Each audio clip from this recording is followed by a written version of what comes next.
即係有創意嘅一啲介紹係嘛？弟兄姊妹早晨，同你隔離嗰個講好嘛？好開心見到你啊！因為呢個係永生神嘅家啊嘛，係嘛？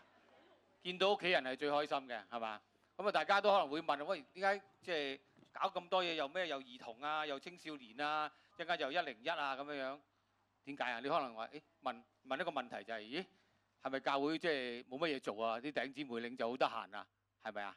當然唔係啦，因為我相信咧，神擺我哋心裏邊嘅一定係好着緊就係人嘅生命嘅，無論咩年紀都需要咩啊？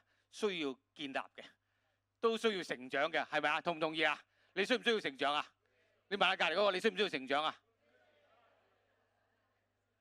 阿曉長成日講話初信10年，初信20年，你想唔想係咁啊？我哋有兒女嘅都想我哋嘅兒女一路即係不斷嘅成長，係嘛？佢能夠成長同埋成熟，以至到佢能夠咧獨立嘅。呢個係即係做父母嘅心。同樣天父都係，佢想見到我哋每一個作為佢嘅兒女嘅，都喺佢裏邊咧能夠咧不斷嘅渴慕同埋成長，係咪？所以點解我哋會即係今年特別大家留意咧？我哋講好多關於咧即係譬如兒童啦、兒童教會嗰啲啦，或者係兒童發展基金嗰啲啦，都係針對好似細路哥㗎。因為我哋要做一個咧。成日講一個 term 咧，叫做咩？超前準備。知咩叫超前準備啊？即係唔好等到佢大咗啦，先走去處理佢嘅生命。好多時候我哋就係咁啦，到到有問題就去處理問題，即係火燭啦先要救火。但係我哋等到未發生嘅時候，我哋已經做好準備，係嘛？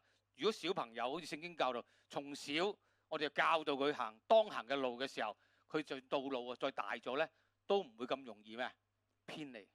呢個就係神嘅心咯，所以作為教會，我哋以往可能我哋未必有咁多資源，未必有咁多嘅人手去做呢樣嘢嘅時候，我唯有等啦，係咪？但係當我哋知道係主嘅時候到咧，我哋就應該要咩啊？馬上要去回應。所以今年你睇到我哋咧做好多超前準備，做我哋嘅兒童教會，細細個開始，我哋又分好多唔同嘅班。所以今日我哋嘅兒童教會已經分咗好多年齡層㗎啦，亦都咧大概都有，我相信都有據統計都有60-70個。小朋友嘅即係應該有嘅，有啲冇嚟到啦，輪班啦，係咪？咁但係睇到呢個係神好着緊每一個嘅寶貴嘅生命，所以同隔離個弟兄姊妹講好嘛，神好着緊你嘅生命嘅，神好着緊我哋每一個人嘅生命喺佢裏邊點樣成長，點樣過生活咧，係好重要嘅。人生就好得意嘅，即係我相信咧，就算你未信耶穌都好啦。你都唔知聽日會發生咩事情㗎，係嘛？你唔知道將來會點嘅，都係一個我哋作為形容咩？一個信心之旅係咪啊？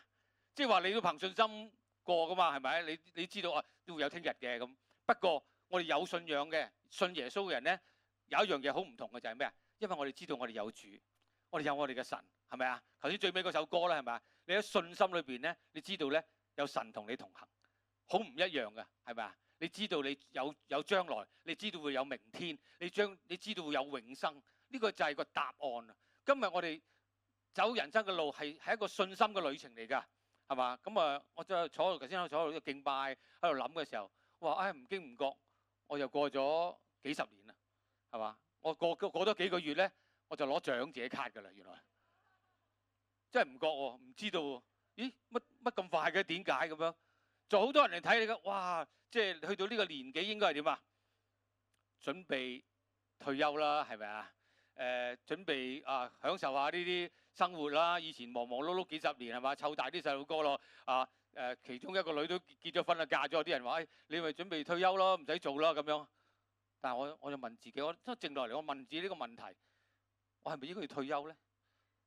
基督徒係咪應該退休咧？基督徒應該退而不休係咪？因為我哋永遠有份工作，就係我哋服侍我哋嘅主，係咪？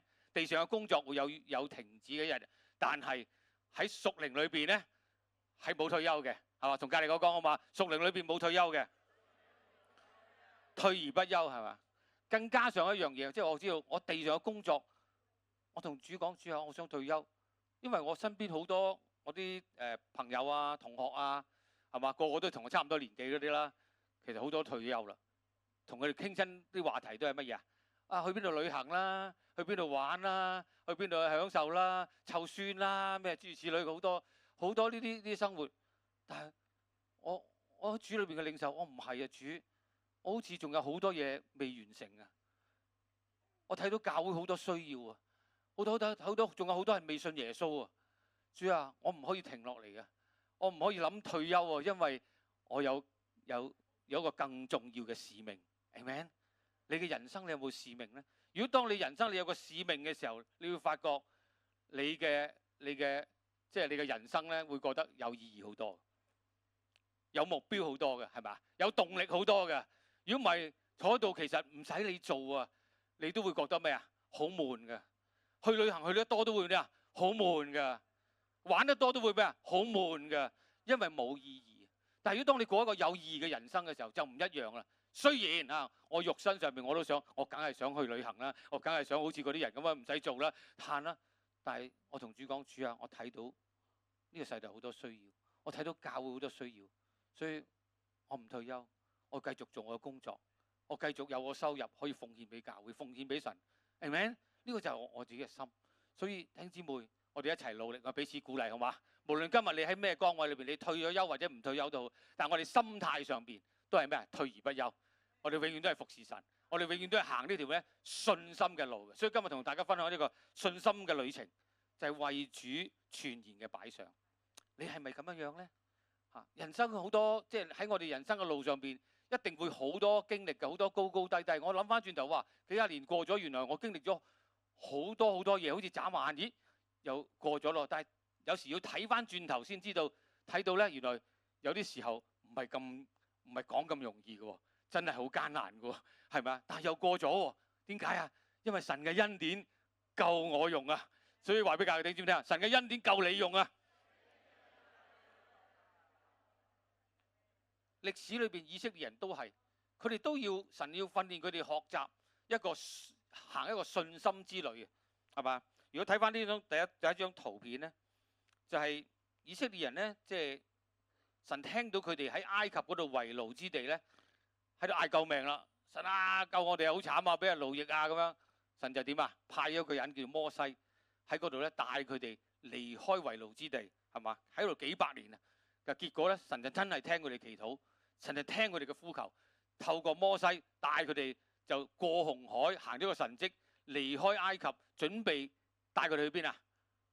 去一個應許之地，叫做迦南，係嘛？本來咧呢個地方咧，唔係好遠嘅咋。如果你睇翻查考歷史睇個地圖咧，其實當佢哋又過咗喺我呢個圖嘅左手邊嗰度啊，埃及過咗紅海，行到去西奈山嗰度過咗2年，由西奈山行去應許之地咧，其實只係需要11日時間。啊，本來佢神應許話呢個迦南美地係一個咩啊？綠洲嚟㗎，係一個充滿生機，係帶住神嘅應許一個迦南嘅地方嚟㗎。路程只係需要11日。嗰度咧，去到嗰度你就會咩？有神應許就係咩啊？流奶與蜜之地啊！嚇，但係結果點啊？呢11日佢哋唔係花咗11日啊，佢哋係花咗38年，一共13870日。哇！你可以想象下點解會咁樣嘅？可能有啲問係咪呢條路特別難行咧？係咪呢條路即係好困難，你根本唔可能行得到咧？係咪因為神話你哋我嘅雲柱喺度嘅時候，你唔好走，我唔走咧，你唔可以喐，係咪啊？係咪上帝耽延咗佢哋幾十年啊？直至到第一代嘅以色列人全部死晒喺曠野，除咗迦勒同約書亞。想象下嗰陣時佢啲日子，佢哋點樣過㗎？整代嘅以色列人好似喺呢個旅程裏邊咧。佢哋唔使做嘅喎，係咪？神又供應佢哋嘅喎，有咩啊？有嗎哪，係咪啊？去到曠野都好啦，有水供應佢哋嘅喎，好似佢哋一生都無所事事喺曠野裏邊。但係最弊一個問題就係咩啊？又走唔到出去喎，係咪？又未去到應許地喎，又留喺個曠野嗰度兜兜轉轉兜咗40年，係咪一個好似一個好嚴厲嘅一個懲罰一樣咧？有時我哋問翻大家啦，係咪啊？如果有一日話俾你聽，喂，你乜都唔使做啊，你每日淨係咩啊？食啦、瞓啦、去廁所啦，你會覺得點啊？你會覺得你嘅人生點啊？完全冇意義啦，係咪啊？冇目標、冇盼望。咁究竟呢一班以色列人犯咗啲咩嘅錯啊？上帝既然應許咗佢哋去應許之地，但係個問題係佢哋唔肯啊嘛。佢哋有懷疑，有不信，有埋怨，結果就錯失咗神俾佢哋呢一個嘅機會。弟兄姊妹，我哋人生都有時都會出現咗一啲機會，係咪啊？但係我哋都會錯失咗嘅。可能呢個機會一錯失咗之後，以後未必再有㗎啦。我唔知道你有冇遇過呢？如果我哋冇把握到嘅時候，可能第二次機會唔再出現嘅時候，我哋又點樣呢？我咪好似以色列人咁樣喺呢個曠野裏邊兜兜轉轉兜圈呢？又唔前又唔後，又唔上又唔落，又唔喺呢個世界，又未到去天國，又唔喺埃及離開咗啦，但係又唔喺迦南，即係半天吊啊，係嘛？今日好多信徒信咗耶穌嘅基督徒，點解活得唔快樂啊？好似卡咗喺中間嘅。咦，離開咗罪噶咯喎，係咪啊？信咗耶穌應該係離開咗罪咯喎，唔再享受呢個罪所謂罪中之樂噶咯喎。但係又得唔到上帝嘅祝福嘅，已經喺埃及出咗嚟噶咯噃，但係又入唔到去迦南。其實呢個係最咩？最痛苦嘅。如果一生我哋就係咁樣困住喺呢啲曠野嘅地方，渾渾噩噩，一事無成，一生就係好似走咗冤枉路一樣，係幾咁可惜呢？係咪啊？所以問下隔離嗰個係咪？你係咪仲喺曠野呢？可能佢唔會答你嘅，係嘛？但係神係揾緊一啲咧對主有信心嘅人，因為聖經有句説話好好嘅，係嘛？人非有信就不能得神嘅喜悅。所以原來神中意啲人係有信心嘅。嗱，有信心唔係淨係講嘅，有信心唔係淨係我口講嘅，係我哋要乜嘢啊？活出呢種嘅信心。阿們，我睇一段聖經先。神揀咗特別揀咗啲人叫做拿細耳人，佢哋有啲特別嘅生命嘅。神就揀咗呢啲人，點解？因為神要分別佢哋出嚟咧，係代表神嘅，係活出一個不一樣嘅生命咧，以至到能夠有嗰種嘅影響力嘅，好嘛？我睇民數記啊，第6章第1到8節，我哋一齊讀好嘛？預備起，耶和華對摩西說：你曉諭以色列人說，無論男女，許了特別的願，就是拿細耳人的願，要離族歸耶和華，他就要遠離清酒濃酒，也不可喝什麼清酒濃酒作的醋，不可喝什麼葡萄汁，也不可吃鮮葡萄和乾葡萄。在一切離族的日子，凡葡萄樹上結的，自核至皮所作的物，都不可吃。在他一切許願離族的日子，不可用剃頭刀剃頭，要由發柳長了。他要聖潔，直到離族歸耶和華的日子滿了。在他離族歸耶和華的一切日子，不可挨近死屍。他的父母或是弟兄姊妹死了的時候，他也不可因他們使自己不潔淨。因為那離族歸神的憑據是在他頭上，在他一切離族的日子是歸耶和華為聖。是歸乜嘢啊？即係話神揀咗啲人，嗰啲人係就係屬於主噶啦。今日你同我都係被揀選噶，係咪啊？我哋係屬於神噶，所以同隔籬弟兄姊妹講啊嘛，你係屬於神嘅。所以既然我哋屬於神嘅時候，我哋一定有啲嘢係同嗰啲未信主嘅人係有唔同嘅噃。咁拿細耳人係乜嘢人呢？拿細耳嘅呢個字嘅嗰個原文嘅解釋就係神聖嘅，或者叫分開嘅，即係話係分別咗出嚟嘅。拿細耳呢一班人咧係分別咗出嚟嘅群體嚟嘅，但係佢哋仍然都係要活喺呢個世上嘅噃，只不過佢哋係有啲嘢唔同。乜嘢唔同咧？第一，其實佢雖然神揀咗佢哋，佢哋都要咩啊？自願嘅。唔係被逼嘅，係咪啊？佢知道神揀選咗，佢哋去回應，哦好，我願意 ，yes sir。好似今年我哋領受嗰個2026係嘛？我在這裡，請差遣我一樣，係甘心樂意嘅，係知道我哋被神揀選嘅時候，我哋用一個咁樣嘅態度去回應嘅。今日基督徒係應該從世界分辨咗出嚟噶嘛？係咪啊？雖然我哋住喺呢個世上，但係我哋唔屬於呢個世界。我哋屬於邊個㗎？我哋屬於耶穌㗎。所以我哋有幾睇重呢個嘅身份咧？我哋有冇睇到神揀我哋係有個目的同埋有佢個計劃咧？我哋有幾睇重啊？神所講嗰種嘅聖潔，點樣我哋叫我哋從世界嗰度分別出嚟咧？係唔同嘅咧？如果唔係，我哋同世人未信耶穌嗰啲人有咩分別咧？如果唔係，我哋點樣能夠影響翻佢哋咧？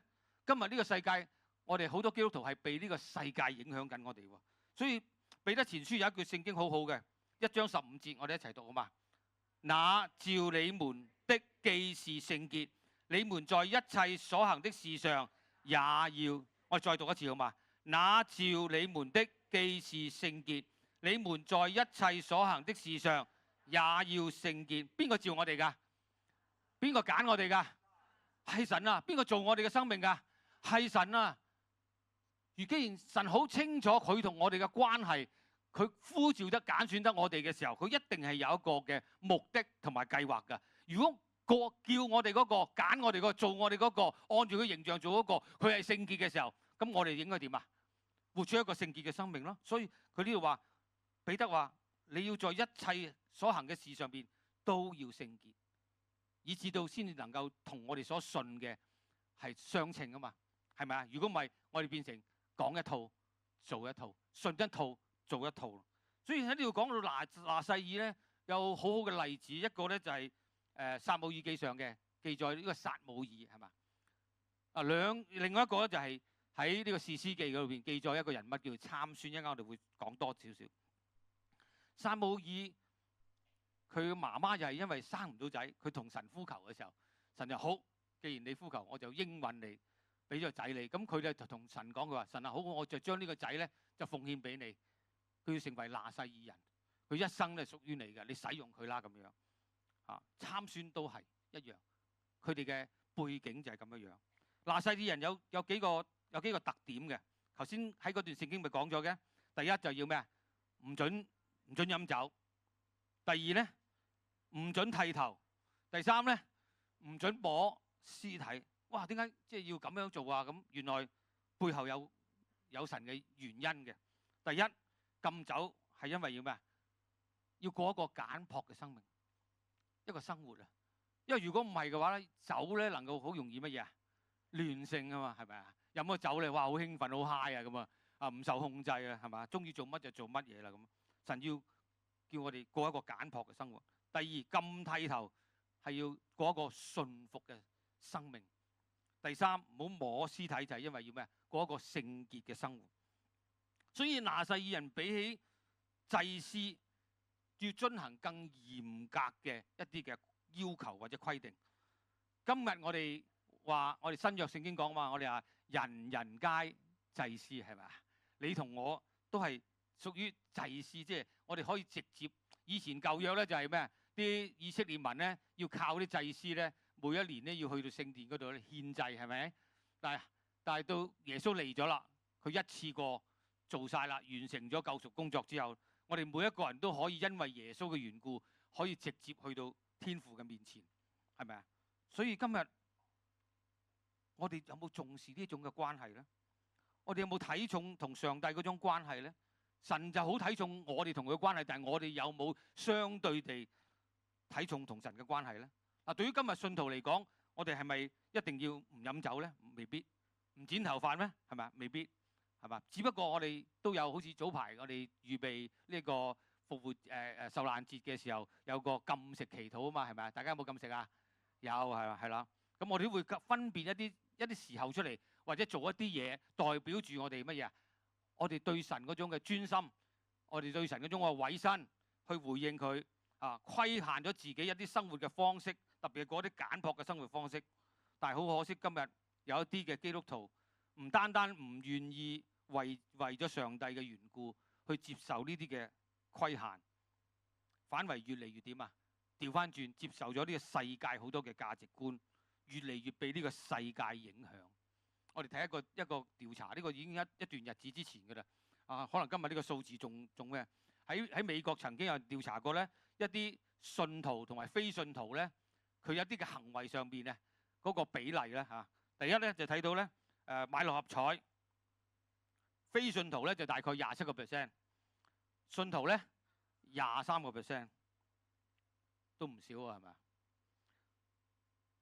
睇色情電影咧，非信徒咧16%，信徒咧都有9%。哇！呢個就仲誇張。離婚咧，非信徒27%，信徒咧，你好難想像係咪啊？今日原來我哋好多話信咗耶穌嘅人，原來都係跟隨呢個世界，甚至乎有啲仲點啊？仲超越咗添。今日呢個數字仲唔止添，因為美國已經係道德越嚟越差，越嚟越敗壞。所以今日神看重嘅係乜嘢咧？看重一個人嘅生命係看重佢嘅外表啊，佢嘅行為啊，佢嘅才幹啊，定看重咩啊？佢看重我哋屬靈嘅品格。一齊講屬靈品格。屬靈品格係比起侍奉嘅技巧係更加重要。就等於我哋敬拜會，如果你有留意到我哋其中一條敬拜會嘅基本法係咪啊？係乜嘢啊？品格比恩賜係更加重要。好多人忽略咗就哇，嗰個人好叻啊，彈吉他；嗰個人唱歌好好聽啊，或者嗰個人做某啲嘢好叻啊。嗱，呢啲係表面嘅好嘢嚟嘅，都係好嘅。但係神睇嘅係咩啊？神睇重嘅係一個人嘅屬靈嘅品格，即係佢嘅生命啊，能唔能夠堅持咧？可能佢一時哇好叻係嘛，可以喺好多人面前哇發揮到好好嘅才幹，但係咪能夠堅持咧？佢對人係點咧？佢對神係點樣咧？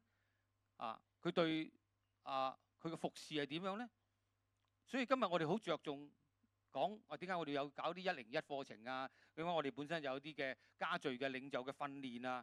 其實個目的就係希望我哋能夠好似按照聖經，好似耶穌嘅教導一樣，我哋要訓練一代一代嘅門徒啊，唔係信徒啊，係要門徒啊。同隔離嗰個弟兄姊妹講好嘛？我哋要門徒啊，唔係淨係信徒啊。門徒先有個真正影響力㗎。今日呢個世界好多人都話信咗耶穌啊，不過冇返教會啦，冇讀聖經啦，冇祈禱啦，係咪啊？掛名。但係今日神要嘅係咩？係真真實實喺我哋嘅信仰上邊同神嘅關係係好認真，係咪？係用生命真係去影響生命。好感恩我哋教會裏邊咧好多年青人咧，今日佢哋願意咧開始願意咧係接受裝備，係啊，佢哋咧琴日星期6好似有一個即係青年牧者嘅接受訓練之後有個畢業禮係咪啊？即係嘛？係咯，有都唔少嘅即係年青人咧就成為咗佢哋願意立志喺佢哋年輕嘅日子咧，佢哋話佢要委身俾耶穌，佢哋要委身俾教會咁樣去服侍。呢個真係值得我哋感恩嘅係咪？俾掌聲耶穌好嘛？哈利路亞！所以我哋睇到，如果一個教會能夠從小開始，從啲小朋友開始已經俾咗啲真理嘅教導佢哋，唔係淨係去嚟玩啊，而係喺玩嘅當中能夠咧建立佢哋嘅生命，建立佢哋嘅品格，建立佢哋喺神嘅話語真理上邊去建造佢哋嘅生命嘅時候，我哋就唔需要擔心將來。Amen？我哋唔使擔心佢將來會變成點啊！今日好多父母啊，幾憂心啊，都唔知仔女哎呀大咗點啊啦，已經唔開始唔聽話。今朝早禱我哋領袖主俾咗一句就話耶穌話咧我哋要咩啊？回轉像小孩。點解要變翻做細路仔啊？點解要變翻做細路仔？點解耶穌要鼓勵嗰啲門徒啊？你要變翻細路仔咁樣啊！如果唔係，你唔能夠進入天國啊！點解啊？因為大人咧好複雜啊，大人又好有自己嘅主見啊。我哋嘅屋企仔女都係啦，大咗會點啊？會有自己噶啦，唔中意黐住父母噶，係咪啊？有自己嘅主見嘅，走自己嘅路噶，係咪啊？但係今日如果喺屬靈裏邊，我哋自己走自己嘅路，就好似耶穌講咩啊？偏行己路，結果會點啊？撞板咯，結果會最後連生命都可以被毀壞咯。所以今日屬靈裏邊，神就鼓勵嗰啲門徒，話鼓勵我哋啦，包括我哋要咩啊？回轉像小孩，因為小孩子乜都冇，佢哋淨係有一樣嘢啫，佢最中意就係黐住父母，係咪啊？你屋企有啲小朋友或者有啲弟兄姊妹，你有孫啦係嘛？都中意一細個已經即係黐住啲父母。點解啊？因為佢哋知道乜都冇啊，佢一黐住父母就有㗎啦。佢唔使驚㗎，佢唔使憂慮㗎，因為佢知道大人喺度，父母喺度係嘛？爺爺嫲嫲喺度，佢哋就乜都有㗎啦。呢種心態咧喺屬靈裏邊就係神想要我哋有呢種，就成日要黐住佢。但係好可惜咧，人好得意㗎，中意都係咩啊？唔好咁黐身，獨立啲好係咪？走自己嘅路。神想我哋一個好單純嘅心去依靠佢。Amen。所以同家人弟兄姊妹講好嘛，我哋要回轉像小孩。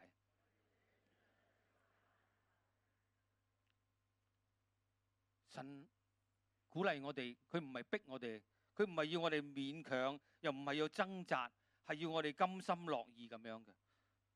今日我哋係咪真係以神為優先，定係以我哋自己為優先呢？分辨出嚟係指我哋同神嗰種嘅更好嘅關係，呢個先係正確嗰種嘅心態。今日你同我要用一個咩嘅心態呢？嗱，拿細耳人嘅生命嘅特徵咧就係咩？佢係公開嘅，因為唔剪頭髮啊嘛，人人都睇到啦。哇！呢個咁長頭髮嘅咁樣，係特別係當個世代添啊，昂貴，因為佢連親人離世都唔可以觸摸，呢個係要付上代價。今日基督徒我哋嘅生命就係公開㗎啦，人哋睇住我哋嘅，你唔覺得都係啦，人哋都會睇到你。只要有一日你話俾人聽，你係信咗耶穌，你係基督徒嘅話咧，唔知點解咧，特別好多人留意到你嘅，係咪啊？特別好多人留意到你嘅。雖然我哋要做到咩表裏一致咯，唔係淨係做個外表俾人睇到，哇好好啊，係咪啊？嗱，裏邊原來穿晒窿嘅喎，係嘛？又或者如果我哋講話我哋愛子，但係我哋冇愛主嗰種嘅行為表達佢對上帝嗰份嘅愛嘅時候，都係都係徒然嘅。啊，一個如果係一個聖潔嘅人，係過一個聖潔嘅生活，佢必然有相應嘅行為係能夠做到咩啊？表裏合一嘅。但係呢個咁樣嘅生命咧，係要咩啊？要付代價嘅。同隔離嗰講好嘛？我哋要付代價嘅。我哋睇一段聖經好嘛？路加福音第14章26到27節，我哋一齊讀好嘛？預備起。人到我這裏來，若不愛我勝過愛自己的父母、妻子、兒女、弟兄、姊妹和自己的性命，就不能作我的門徒。凡不背着自己十字架跟從我的，也不能作我的門徒。呢度講係付代價，係咪即係代表耶穌話你唔使愛你嘅父母啊，唔使愛啲兄弟姊妹啊、屋企人啊，係咪咁嘅意思啊？唔係，而係話如果我哋淨係單識得愛人，唔識得愛神嘅話咧，我哋嘅生命唔能夠完全嘅，唔能夠完整嘅。我亦都唔能夠有嗰種嘅心態去跟隨主。耶穌係為我哋受苦，佢為我哋甘願犧牲，所以我哋作為耶穌嘅門徒，我哋都要好似效法耶穌一樣咁樣。而成聖呢條係一條漫長嘅路，係充滿挑戰嘅路。我頭先咪講咗嘅，係咪？呢個係信心嘅旅程嚟噶嘛？你過緊咧係一個信心嘅旅程嚟噶嘛？啊，分別為聖就係講緊我哋雖然活喺呢個世上，但係你同我唔係屬於呢個世界，因為有一日我哋都要咩啊？翻去永恆嘅天家嗰度。Amen， 唔屬於呢個世界，所以今日你同我要好好處理好我哋嘅生命，以至到我哋能夠真真正正成為別人嘅祝福。你想唔想成為人嘅祝福啊？你想唔想人哋諗起你嘅時候，哇！你就一個好生命，羨慕你啊？又或者咧諗起有啲咩需要嘅時候，佢會問你啊，佢會請教你啊。佢話點解你會咁開心嘅？點解你會好似冇問題咁嘅？點解你可以過得到呢啲難關嘅？因為佢好想揾到個答案。今日喺我哋生命裏邊，我哋有答案啊！阿們，我哋有耶穌就係我哋嘅答案，俾掌聲耶穌嘛！哈利路亞！耶穌就係我哋嘅答案，所以弟兄姊妹，我哋今日要好好管理好我哋嘅生命。神要興起一啲咧靈裏邊要剛強嘅人，又願意委身俾佢嘅人，因為係關乎神喺呢個世代一切嘅工作。喺路加福音嗰度，我哋睇到耶穌講咗句好精彩嘅説話，我哋一齊讀一讀好嘛？路加福音4章18到19節，一齊讀，預備起。主的靈在我身上，因為他用膏膏我，叫我傳福音給貧窮的人，差遣我報告被擄的得釋放，瞎眼的得看見，叫那受壓制的得自由，報告神悅納人的禧年。神好想我哋要成為人嘅祝福，神都昔日差咗耶穌嚟咧。耶穌好清楚知道佢嘅使命係乜嘢嘅，係嘛？佢嚟得一個目的嘅啫，就係呢個啦。佢話神嘅靈、主嘅靈喺我身上，佢用高我。呢段説話係耶穌講噶嘛，叫我傳福音俾貧窮嘅人，差遣我報告被擄嘅得釋放，瞎眼嘅得看見，受壓制嘅得自由，報告神悅納人嘅禧年，係一個好消息，係咪？係一個好嘅日子會嚟到。當我哋有耶穌嘅時候就唔一樣，但係我哋有冇預備好呢？我哋有冇好好處理我哋嘅生命呢？今日神耶穌已經返咗天上邊啦，又係為我哋代求，佢差遣我哋嘅喺呢個地上留喺呢個地上，一定有目的嘅。今日你同我仍然留喺呢個地上活着嘅時候，唔係白白咁喺度渾渾噩噩過日子嘅，係每日要過得好有意義，係唔一樣嘅，得唔得啊？係我哋要成為別人嘅祝福啊！所以我哋要好好處理我哋自己嘅生命，以至到神嘅祝福就唔會流走咗啊！你有冇見過筲箕可以裝水㗎？有冇啊？點解啊？筲箕點解唔可以裝水啊？因為滿晒窿。今日我哋嘅生命都係，如果我哋滿晒窿嘅時候，就算神幾多嘅祝福臨到我哋生命，都會因為呢啲窿流走晒。所以今日想同大家分享參孫嘅生命。參孫係其中一個拿細耳人，喺士師記第13至16章，大家要翻去睇下，呢個故事好精彩嘅，係聖經記載最強壯嘅人，力大無窮，係咪啊？但係佢卻係喺屬靈裏邊咧，係一個非常之軟弱嘅人。佢本來咧係一個好恩典嘅生命，知唔知咩叫恩典生命啊？即係哇，神好祝福佢嘅，係天之驕子嚟嘅，神特別揀選咗呢個佢成為拿細耳人嘅。啊，喺士師記第13章第4節嗰度咧，當呢個參孫出世嘅時候，神話所以你當謹慎，清酒濃酒都不可吃，一切不潔之物也不可吃。佢要佢謹慎佢嘅生命，作為拿細耳人，因為昔日喺嗰個時代，以色列人咧係被非利士人咧所欺壓嘅，經常被打嘅，係啦，所以佢哋冇好日子過嘅。但係神就揀選咗參孫成為一個嘅士師，就帶領以色列人咧去抵擋呢啲嘅非利士人，並且拯救以色列人。而神要參孫留長頭髮作為一個記號，讓佢一生都記得佢係屬於神嘅，佢係至少已經奉獻咗俾神，委身俾神嘅。參孫就喺呢個環境裏邊長大嘅，佢從小就奉獻咗俾神㗎，佢父母係嘛？但係好可惜，去到年青嘅時候，好似我哋今日好多即係年青人一樣，係嘛？都會有進入一個叫反叛期。反叛期係點啊？中意走自己嘅路咯，唔會再聽人講咯，自以為是啦，係咪啊？以為自己可以控制生命啦，以為自己可以中意做乜就做乜嘢啦。但係有一日，故事嘅最尾嘅時候，佢有一日佢唔能夠起身啦。佢有一日咧，俾敵人捉咗啦，連對眼都挖埋出嚟啦，好似忽然之間咧失去咗一切，連佢最有把握嘅力量咧都冇晒啦。喺參孫嘅生命裏邊，神提醒咗我哋有3樣嘢，話俾大家聽好嘛？3樣嘢。第一，任性，一齊講任性。乜嘢係任性啊？冇紀律，冇節制，生命失控。有冇見過呢啲人啊？有嗬，我哋一齊讀呢段聖經好嘛？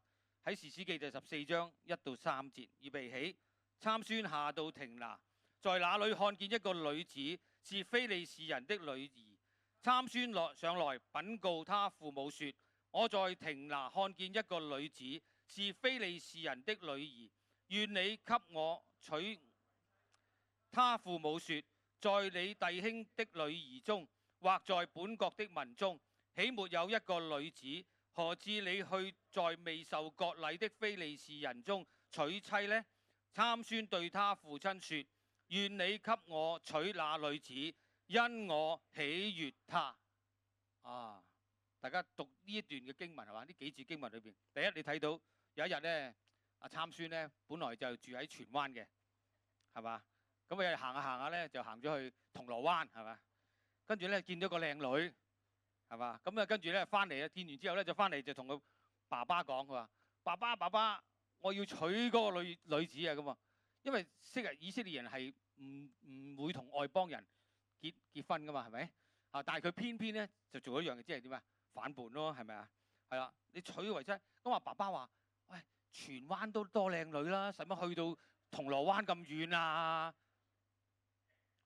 跟住參孫點回應啊？我係要，係嘛？你幫我娶佢翻嚟，我中意佢啊！哇！中意就要娶，咪好大件事？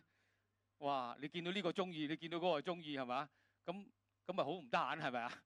因為老婆一個就已經點啊？一個已經夠咩啊？夠滿足。小心講嘅。參孫係一個唔受控制嘅生命，佢以感官為主，以衝動為中心。你諗下，今日如果我哋嘅生命嗰種嘅任性，其實無論大同埋小，最後都咩啊？難逃一劫。同唔同意啊？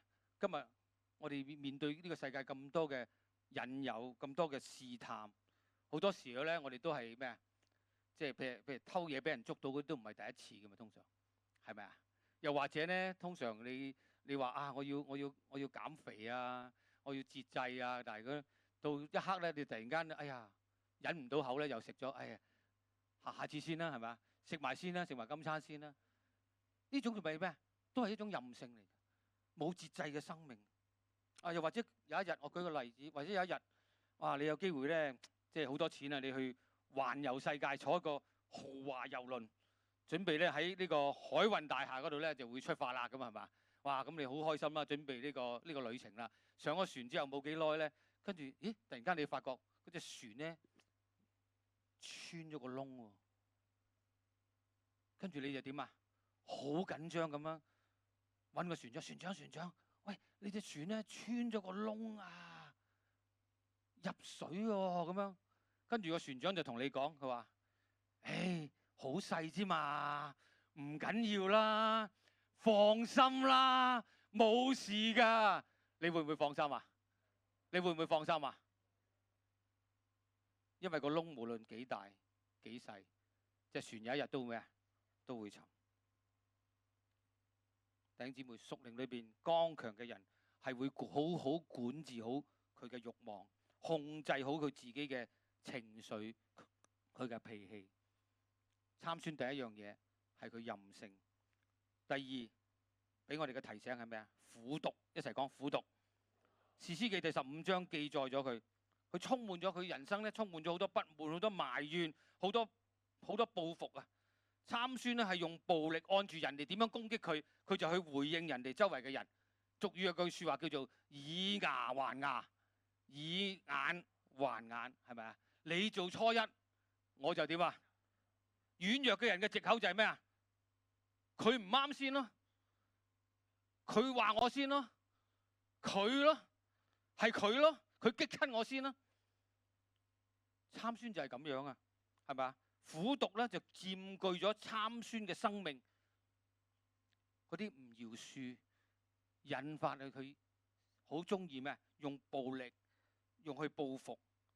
喺士師記第15章咧記載咗一件事咧，就係因為佢嘅外父咧將佢個老婆咧就俾咗其他人，於是乎佢就哇好嬲啦，好要報復。哇，佢又好叻嘅喎，佢就捉咗咧300隻狐狸。跟住咧，將佢啲尾咧一對一對咁咧綁起，就將個火把咧就夾咗喺佢條尾嗰度，跟住咧就放佢落去嗰啲非利士人嗰啲禾捆啊，嗰啲莊稼嗰度燒晒佢。哇！有冇創意啊？好犀利係嘛？好有創意啊！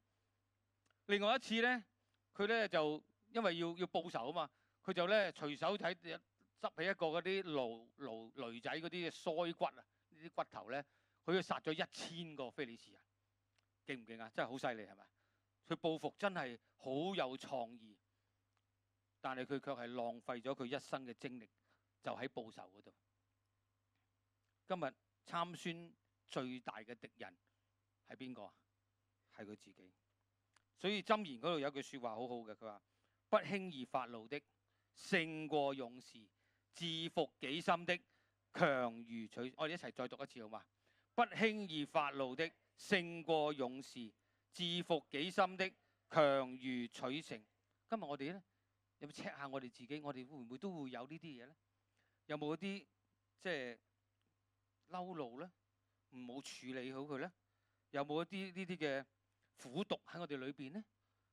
哇！記一個人對你唔好嘅，講過一句説話傷害過你嘅，你就記到咩？我瞓入棺材我都記住㗎嘛！真係有呢啲人㗎喎，係嘛？今日我哋係咪咁樣咧？除咗任性、苦毒，第三樣嘢，參孫嘅生命提醒我哋疏忽。一齊講疏忽。疏忽即係話佢冇珍惜佢嘅生命，佢忘記咗向神委身。記唔記得參孫係咩人話？拿細耳人啊嘛，係分辨咗出嚟，係屬於邊個㗎？屬於神㗎。但係佢冇珍惜呢一個嘅身份啊！佢冇珍惜佢生命，原來已經委身咗俾神嘅。佢仲係即係咩？偏行己路啊！可能佢父母都有同佢講好多次嘅，但係佢聽唔入耳啦，係嘛？仍然繼續堅持佢自己要行嘅路。啲非利士人咧就睇到佢呢個弱點，於是乎咧，因為知道咧呢個參孫咧有一個其中一個弱點就係咩咧？好色啊！於是就揾啲女人咧出去咩啊？話氹佢啦，氹佢。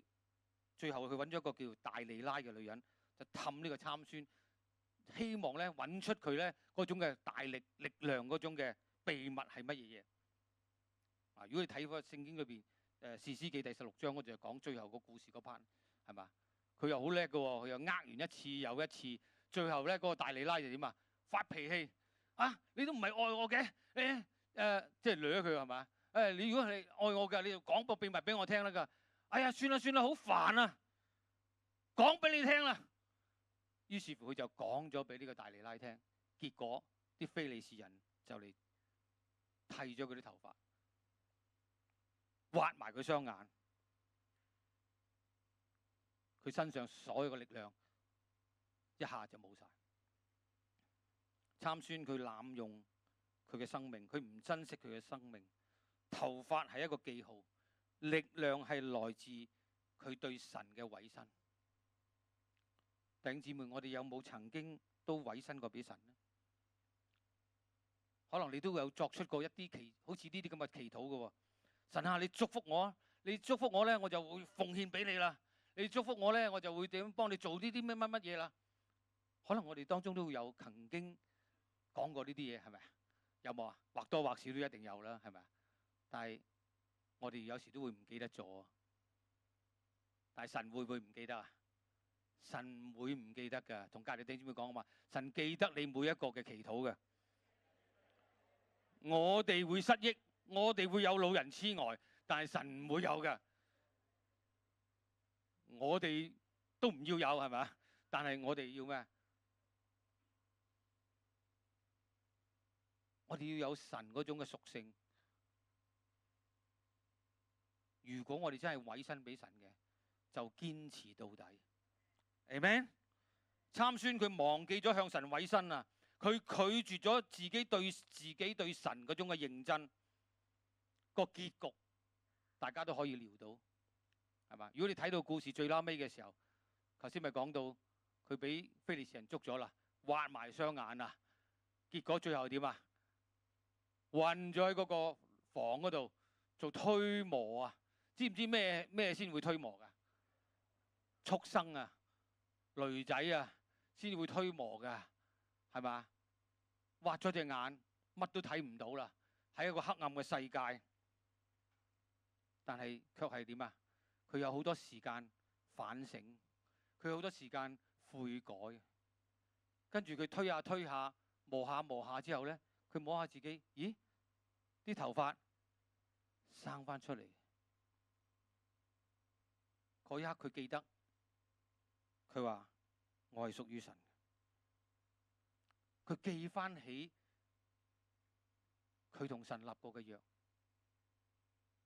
佢話我係拿細耳人啊，我係屬於神噶。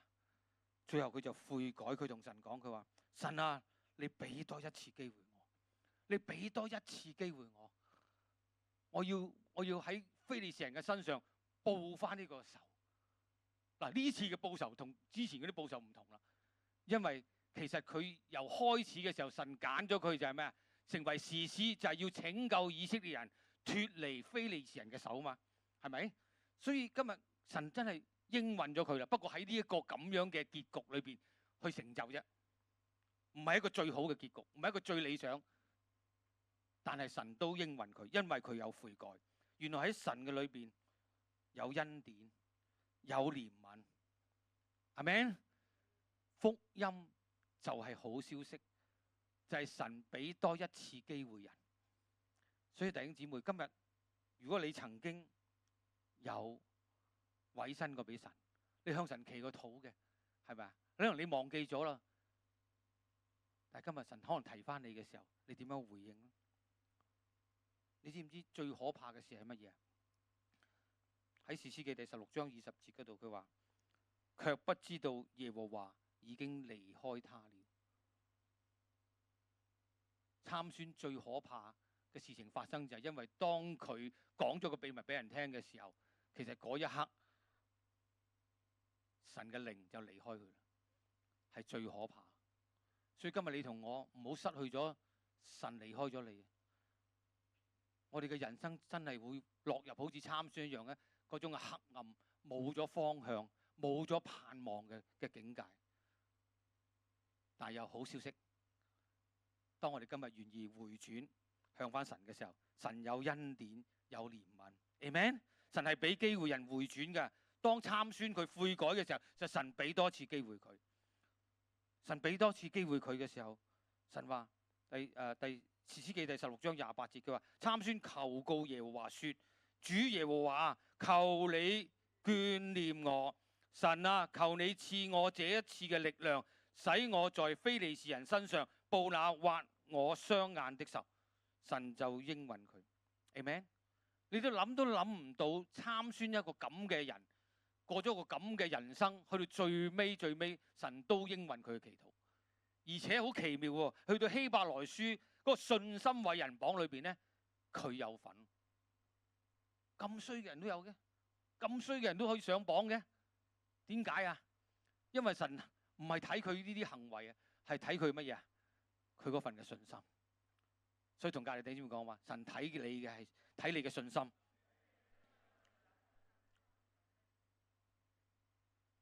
今日你有冇啲地方需要改變呢？你要重新開始，你會願意將你嘅生命交俾佢？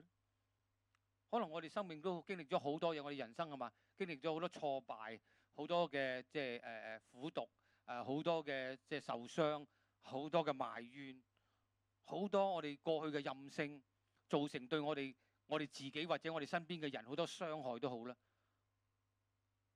但係喺神嘅裏邊，神俾多一次機會你。阿們，讓我哋一齊起立好嘛？我請敬拜隊為我哋預備。我想今日藉着呢一個嘅信息，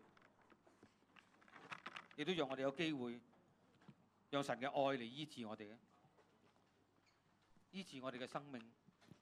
可能我哋過去都有啲任性，可能我哋生命裏面仍然有啲嘅苦毒，或者仍然都有好多嘅疏忽，而造成咗對自己、對身邊嘅人嘅傷害，亦都好似成為咗攔咗我哋唔能夠委身俾神，又或者應承咗神嘅，我哋又冇做到。